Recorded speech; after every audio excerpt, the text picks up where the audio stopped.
Why there's no bridge between Europe and Africa. Bridges are meant to minimize the gap between locations and maximize saving time. But 9 miles is the shortest distance between Europe and Africa. How come there's no bridge yet? The shortest distance is the waterway of Gibraltar. This range lies between the Iberian Peninsula and Morocco. The longest bridges and tunnels cover such grand distances that 9 miles seems so trivial.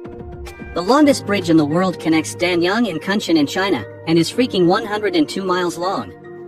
The longest channel tunnel, 31.5 miles long, is also spread between France and England. After all these great miles, there's still no bridge between Spain and Morocco. Still, the best way to get through the Gibraltar waterway is by ferry. How the construction of a bridge is still not accomplished is a long-drawn question. Not that it has not been planned at all, but limitations are always entailed. Like in 1980, a suspension bridge was proposed but got shrugged off due to highly incompatible construction costing. In 2003, a study concluded that the bridge would span 16,000 feet.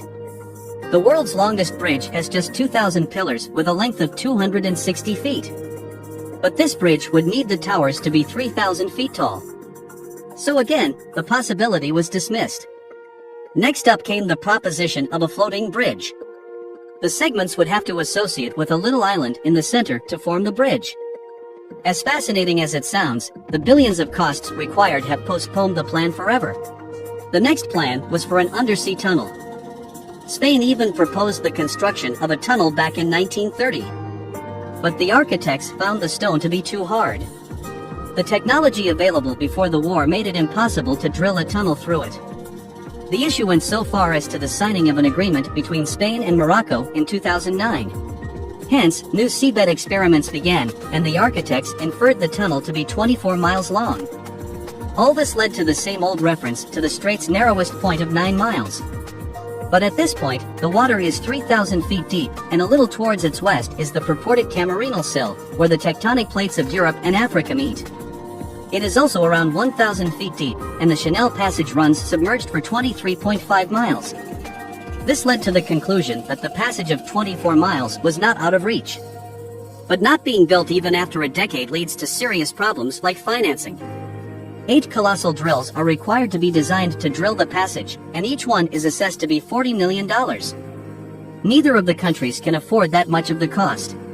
Not just the cost, but other complications exist as well. The tunnel needs to be at a specific angle of 3%, which is too steep for a high-speed railway. And it is the only feasible undersea transport available. Things took a different turn when the UK showcased an interest in building a crossing in 2021. The waterway of Gibraltar is now under British sovereignty. The new English-Moroccan one would supplant the old Spanish-Moroccan venture. But the plan has yet to reach the stage of execution. The estimated cost is around $5 billion, with the cost of the Channel Passage being something similar. Perhaps it is too soon to expect any results, but just a little faith for this mission to finally succeed.